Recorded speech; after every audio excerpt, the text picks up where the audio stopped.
श्रीमद्भागवत महापुराण दसम स्कंद पूर्वार्ध 24वां अध्याय। इंद्र यज्ञ निवारण। सच्चिदानंद रूपाय विश्वोत्पत्त्यादि हेतवे तापुत्र विनाशाय श्री कृष्णाय वयम नुमः। श्री सुखदेव जी कहते हैं, परीक्षित, भगवान श्री कृष्ण बलराम जी के साथ वृंदावन में रहकर अनेकों प्रकार की लीलाएं कर रहे थे। उन्होंने एक दिन देखा कि वहाँ के सब गोप इंद्र यज्ञ करने की तैयारी कर रहे हैं। भगवान श्री कृष्ण सबके अंतर्यामी और सर्वज्ञ हैं, उनसे कोई बात छिपी नहीं थी, वे सब जानते थे। फिर भी विनयावनत होकर उन्होंने नंद बाबा आदि बड़े बूढ़े गोपों से पूछा, पिताजी, आप लोगों के सामने यह कौन सा बड़ा भारी काम, कौन सा उत्सव आ पहुँचा है? इसका फल क्या है?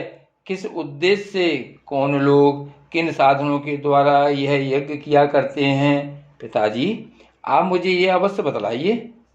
आप मेरे पिता हैं और मैं आपका पुत्र।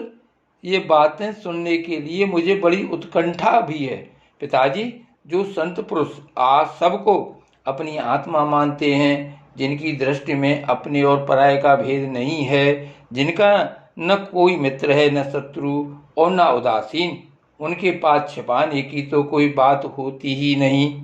परंतु यदि ऐसी स्थिति न हो तो रहस्य की बात शत्रु की भांति उदासीन से भी नहीं कहनी चाहिए। मित्र तो अपने समान ही कहा गया है, इसलिए उससे कोई बात छिपाई नहीं जाती।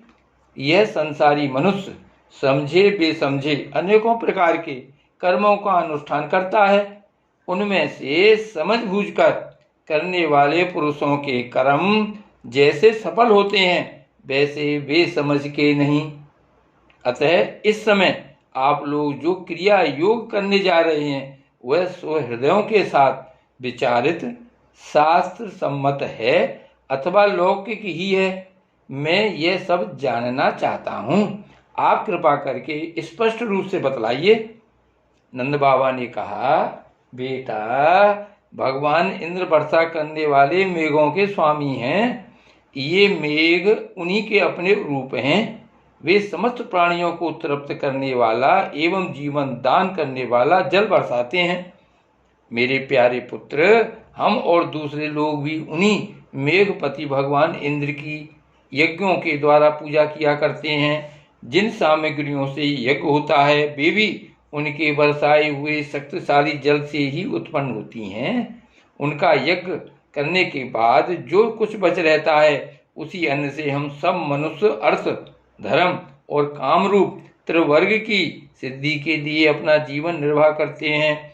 मनुष्यों के खेती आदि प्रयत्नों के फल देने वाले इंद्र ही हैं। यह धर्म हमारी कुल परंपरा से चला आया है। जो मनुष्य काम, लोभ, भय अथवा द्वेषवश इसे ऐसे परंपरागत धर्म को छोड़ देता है, उसका कभी मंगल नहीं होता। श्री सुखदेव जी कहते हैं, परीक्षित, ब्रह्मा, शंकर आदि के भी शासन करने वाले केशव भगवान ने नंद बाबा और दूसरे ब्रजवासियों की बात सुनकर इंद्र को क्रोध दिलाने के लिए अपने पिता नंद बाबा से कहा। श्री भगवान ने कहा, पिताजी, प्राणी अपने कर्म के अनुसार ही पैदा होता और कर्म से ही मर जाता है। उसे उसके कर्म के अनुसार ही सुख दुख, भय और मंगल के निमित्तों की प्राप्ति होती है। यदि कर्मों को ही सब कुछ न मानकर उनसे भिन्न जीवों के कर्म का फल देने वाला ईश्वर माना भी जाए, तो वह कर्म करने वालों को ही उनके कर्म के अनुसार फल दे सकता है। कर्म न करने वालों पर उसकी प्रभुता नहीं चल सकती। जब सभी प्राणी अपने अपने कर्मों का ही फल भोग रहे हैं, तब हमें इंद्र की क्या आवश्यकता है? पिताजी, जब वे पूर्व संस्कार के अनुसार प्राप्त होने वाले मनुष्यों के कर्म फल को बदल ही नहीं सकते, तब उनसे प्रयोजन। मनुष्य अपने स्वभाव पूर्व संस्कारों के अधीन है, वह उसी का अनुसरण करता है। यहाँ तक कि देवता, असुर, मनुष्य आदि को लिए हुए यह सारा जगत स्वभाव में ही स्थित है। जीव अपने कर्मों के अनुसार उत्तम और अधम शरीरों को ग्रहण करता और छोड़ता रहता है। अपने कर्मों के अनुसार ही यह शत्रु है, यह मित्र है, यह उदासीन है, ऐसा व्यवहार करता है। कहाँ तक कहूँ, कर्म ही गुरु है और कर्म ही ईश्वर। इसलिए पिताजी, मनुष्य को चाहिए कि पूर्व संस्कारों के अनुसार अपने वर्ण तथा आश्रम के अनुकूल धर्मों का पालन करता हुआ कर्म का ही आदर करे, जिसके द्वारा मनुष्य की जीविका सुगमता से चलती है, वही उसका इष्ट देव होता है। जैसे अपने विवाहित पति को छोड़कर जार पति का सेवन करने वाली व्यभिचारिणी स्त्री कभी शांति लाभ नहीं करती, वैसे ही जो मनुष्य अपनी आजीविका चलाने वाले एक देवता को छोड़कर किसी दूसरे की उपासना करते हैं, उससे उन्हें कभी सुख नहीं मिलता। ब्राह्मण वेदों के अध्ययन अध्यापन से, क्षत्रिय प्रतिपालन से, वैश्य वार्ता व्रति से और शूद्र ब्राह्मण क्षत्रिय और वैश्यों की सेवा से अपनी जीविका का निर्वाह करें। वैश्यों की वार्तावृत्ति 4 प्रकार की है: कृषि, वाणिज्य, गौरक्षा और ब्याज लेना। हम लोग उन चारों में से एक केवल गौपालन ही सदा से करते आए हैं। पिताजी, इस संसार की स्थिति, उत्पत्ति और अंत के कारण क्रमशः सतगुण, रजोगुण और तमोगुण हैं। यह विविध प्रकार का संपूर्ण जगत स्त्री पुरुष के संयोग से रजोगुण के द्वारा उत्पन्न होता है। उसी रजोगुण की प्रेरणा से मेघगण सब कहीं जल बरसाते हैं। उसी से अन्न और अन्न से ही सब जीवों की जीविका चलती है। इसमें भला इंद्र का क्या लेना देना है? वह भला क्या कर सकता है? पिताजी, न तो हमारे पास किसी देश का राज्य है और न तो बड़े बड़े नगर ही हमारे अधीन हैं। हमारे पास गांव या घर भी नहीं है। हम तो सदा के वनवासी हैं। वन और पहाड़ी हमारे घर हैं। इसलिए हम लोग गौओं, ब्राह्मणों और गिरिराज का यजन करने की तैयारी करें। इंद्र यज्ञ के लिए जो सामग्रियां इकट्ठी की गई हैं, उन्हीं से इस यज्ञ का अनुष्ठान होने दें। अनेकों प्रकार के पकवान, खीर, हलवा, पुआ, पूरी आदि से लेकर मूंग की दाल तक बनाए जाएं। ब्रज का सारा दूध एकत्र कर लिया जाए।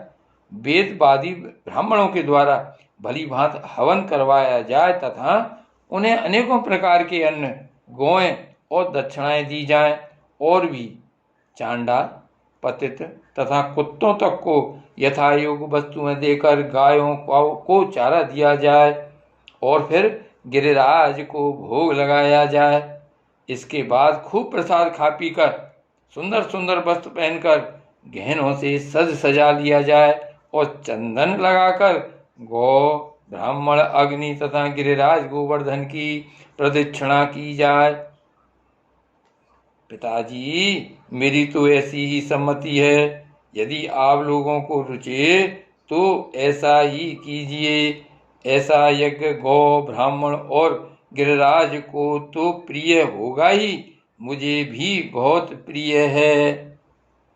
श्री सुखदेव जी कहते हैं, परीक्षित, कालात्मा भगवान की इच्छा थी कि इंद्र का घमंड चूर चूर कर दें।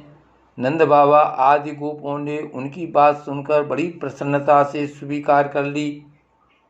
भगवान श्री कृष्ण ने जिस प्रकार का यज्ञ करने को कहा था, वैसा ही यज्ञ उन्होंने प्रारंभ किया। पहले ब्राह्मणों से स्वस्ति वाचन कराकर उसी सामग्री से गिरिराज और ब्राह्मणों को सादर भेंटें दी तथा गौओं को हरी हरी घास खिलाई। इसके बाद नंद बाबा आदि गोपों ने गौओं को आगे करके गिरिराज की प्रदक्षिणा की। ब्राह्मणों का आशीर्वाद प्राप्त करके वे और गोपियां भली भांत श्रृंगार करके और बैलों से जुती गाड़ियों पर सवार होकर भगवान श्री कृष्ण की लीलाओं का गान करती हुई गिरिराज की परिक्रमा करने लगीं।